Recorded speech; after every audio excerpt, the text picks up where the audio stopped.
ನಮಸ್ಕಾರ ಗೆಳೆಯರೇ, ನಾನು ಗುಲ್ಬರ್ಗಾದ ನಿವಾಸಿ ಮೊಹಮ್ಮದ್ ಹನೀಫ್ ಆಗಿದ್ದು, ನಾನು ಈ ಪತ್ರಿಕಾ ಗೆಳೆಯರ ಸಮ್ಮುಖದಿಂದ ನಾನು ಒಂದು ನನ್ನ ಮನಸ್ಸಿಗೆ ಹಾಗೂ ನನಗೆ ವೈಯಕ್ತಿಕವಾಗಿ ಆದಂಥ ಒಂದು ಚಿತ್ರ ವಿಷಯವನ್ನು ಈ ಮೀಡಿಯಾ ಮುಖಾಂತರ ನಾನು ಹೇಳ್ತಾ ಇದ್ದೀನಿ. ಗೆಳೆಯರೇ, ನಾನು ಒಬ್ಬ ವ್ಯಾಪಾರಸ್ಥ. ನನ್ನ ಒಂದು 2-3 ಟಿಪ್ಪರ್ ಅವ. ನಾನು ಸ್ಟೋನ್ ಮತ್ತು ಸ್ಯಾಂಡ್ ಟ್ರಾನ್ಸ್ಪೋರ್ಟೇಷನ್ ಮಾಡ್ತೀನಿ. ಅದೇ ರೀತಿಯಾಗಿ ನಾನು ರಾಯಚೂರು ಮುಖಾಂತರ ಕಲಬುರಗಿಗೆ ಸ್ಯಾಂಡ್ ಅನ್ನು ಟ್ರಾನ್ಸ್ಪೋರ್ಟೇಷನ್ ಮಾಡ್ತಾ ಇದ್ದೆ. ಮೊನ್ನೆ 26 ತಾರೀಕಿಗೆ 26 ಡಿಸೆಂಬರ್ 2024 ನಾನು ರಾಜಧನ ಪಾವತಿಸ್ಕೊಂಡು ಕರ್ನಾಟಕ ಸರ್ಕಾರಕ್ಕೆ ಅದರದ್ದು ಟ್ಯಾಕ್ಸ್ ಕಟ್ಟಿ ನಾನು ಟ್ರಾನ್ಸ್ಪೋರ್ಟೇಷನ್ ಮಾಡ್ತಾ ಇದ್ದೆ. 26/12/2026 ಸಮಯ ರಾತ್ರಿ 11 ಗಂಟೆಗೆ ಗೌರ್ಮೆಂಟ್ ಆಫ್ ಕರ್ನಾಟಕದ ವತಿಯಿಂದ ಆ ರಾಜಧನ ಪ್ರತಿ ಮೇಲೆ ಮೆನ್ಷನ್ ಆಗಿರುತ್ತದೆ.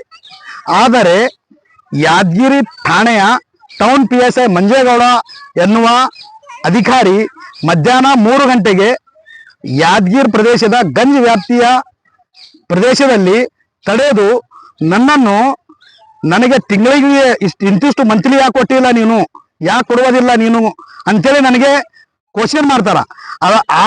ಆ ಕ್ವಶನ್ಗೆ ನಾನು ಪ್ರೋತ್ಸಾಹಿಸದಿದ್ದಾಗ ನನ್ನ ರಾಯಲ್ಟಿ ರಾಜಧನ ಪ್ರತಿ ಇರುವಂತ ಟಿಪ್ಪರ್ ಅನ್ನು ಸ್ವ ಇಚ್ಛೆಯಿಂದ, ಇದು ಗೌರ್ಮೆಂಟ್ಗೆ ಕರ್ನಾಟಕ ಸರ್ಕಾರಕ್ಕೆ ವಿರುದ್ಧ, ಸ್ವ ಇಚ್ಛೆಯಿಂದ ಮೌಲ್ಯಮಾಪನ ಇಲಾಖೆ ಏನಕ್ಕೆ ವೇಬ್ರಿಡ್ಜ್ಗೆ ಒಯ್ದು ಟಾಟಾ ಮಾಡಿಸಿ ತಾನೇ ಸ್ವತಃ ಮುತುವರ್ಜಿ ವಹಿಸಿ ಸಾರಿಗೆ ಅಧಿಕಾರಿ ಮಿಲಿಂದ್ ಸರ್ ಅವರಿಗೆ ಯಾದಗಿರಿದಲ್ಲಿರುವಂತಹ ಸಾರಿಗೆ ಇಲಾಖೆಗೆ ನನ್ನ ಟಿಪ್ಪರ್ ಅನ್ನು ತಂದು ಅವರು ಆ ಆಫೀಸರ್ ಎದುರಿಗೆ ಕೂತು ಅದರಲ್ಲಿ ಇಷ್ಟು ಟನ್ ಇದೆ, ನನ್ನ ಟಿಪ್ಪರಿಗೆ ನಂಬರ್ ಪ್ಲೇಟ್ ಇದೆ, ಇವ್ರು ನಂಬರ್ ಪ್ಲೇಟ್ ಕೂಡ ಇಲ್ಲ ಅಂತ ಅದರಲ್ಲಿ ಮೆನ್ಷನ್ ಮಾಡಿ ನನಗೆ ಬಹಳಷ್ಟು ಒಂದು ದಂಡ ಆಗುವ ರೀತಿಯಲ್ಲಿ ನಡೆದುಕೊಂಡಿರುತ್ತಾರೆ.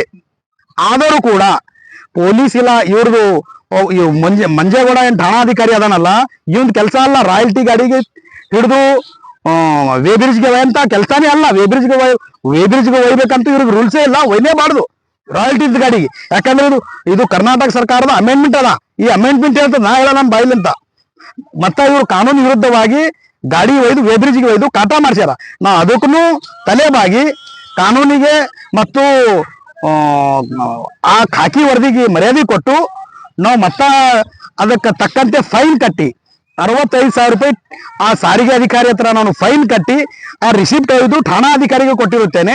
ನಾನು ಹೇಳಿದೆ, ಸರ್ ಅದು ನನಗೆ 65,000 ರೂಪಾಯಿ ಕೊಟ್ಟು ತಮಗೆ ರಿಸಿಪ್ಟ್ ಅಂತಂದು ಕೊಟ್ಟಿನಿ, ಅದು ಬಿಡುಗಡೆಗೊಳಿಸಿದ ಒಂದು ರಿಸಿಪ್ಟ್ ಕೊಡ್ರಿ ಅಂದನ.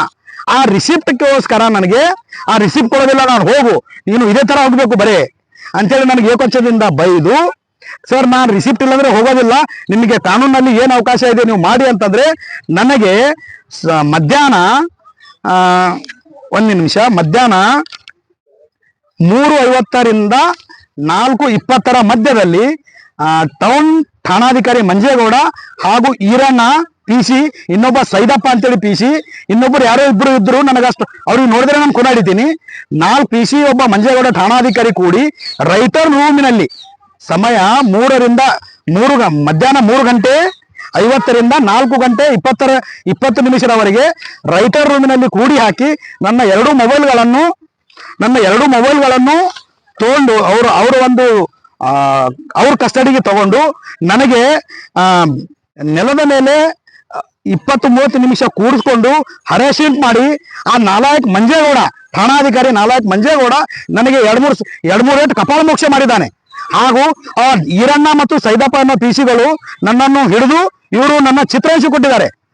ಚಿತ್ರಹಿಂಸೆ ಕೊಟ್ಟಿ ಆ ಈರಣ್ಣ ಅನ್ನೋ PC ಏನ್ ಮಾಡ್ತಾನ, ಒಬ್ಬ ಮಹಿಳಾ ಸಿಬ್ಬಂದಿಯನ್ನು ಕರೆಸಿ ನೀವೊಂದು ಹೇಳಿಕೆ ಕೊಡಮ್ಮ, ಆ ಹೇಳಿಕೆ ಅನುಸಾರವಾಗಿ ಈ ನನ್ನ ಮಗನಿಗೆ 165 ಹಾಕಿ ಜೆಸಿಪ್ ಮಾಡಮಿ, ಆಗ ನನ್ನ ಪೊಲೀಸರದು ಏನದ ನಿಮಗೆ ಗೊತ್ತಾಗ್ತದ ಅಂತೇಳಿ ಇವರು ನನಗೆ ಟಾರ್ಚರ್ ಮಾಡ್ಯಾರ. ಇದೆಲ್ಲ ಆದ ನಂತರ ಠಾಣಾಧಿಕಾರಿ ಮಂಜೇಗೌಡ ನನಗೆ ಹೇಳ್ತಾನ, ನನ್ನ ಮಗನೇ ಇಲ್ಲಿ ನಡೆದಂತ ಇನ್ಸಿಡೆಂಟ್ ಅನ್ನು SP ಸಾಹೇಬ್ರ ಗಮನಕ್ಕೆ ತಂದ್ರೆ ನಿನಗೆ ಮರ್ಡರ್ ಮಾಡಿಸ್ತೀರಿ ಮಗನೇ ಅಂತ ಹೇಳ.